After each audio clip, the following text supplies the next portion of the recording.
Hey there!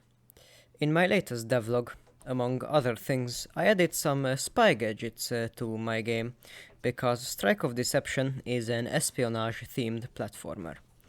Today, I wanted to explain how I implemented these and just exactly how they work. Let's start off with the EM pen. In short, this is a pen that makes the guards and turrets stop shooting at you. The way I achieve this is that I have the inventory, which is a child node of the player, detect when the EM pen button is pressed, and then it executes the EM pen function of the root node of the main scene.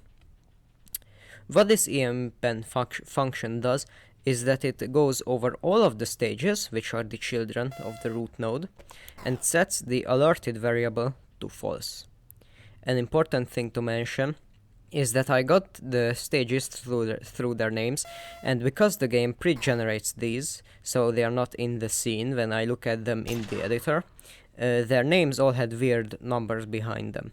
So to correct this issue, I set the name of the stages when generating them to be map plus a number, and that number can be 0, 1, 2, or 3, according to the order in which they were generated. The box of mints was much simpler to implement in comparison. When it is pressed, the inventory simply adds 1 to the ammo variable of the player. The power bang grants you a shield for 10 seconds, which blocks all incoming bullets. The player has a shield node, which is an area 2D, as its child. When you activate this gadget, it sets this node's active variable to be true, which causes it to basically delete bullets when they come in contact with it. And it also makes the blue circle around the player visible.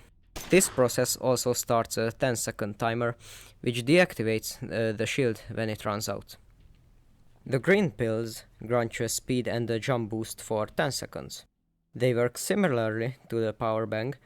Upon activation, it sets the green pill variable of the player to true, while simultaneously starting a timer. While this green pill variable is active, the player's speed and jump height is increased.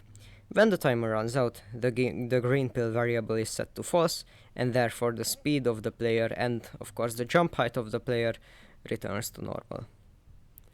Thanks for watching.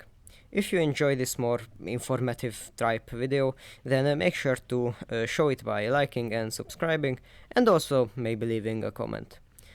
Also, I'd be forever grateful if you would check out my Patreon, link is in the description. Thanks for watching, goodbye, and take care.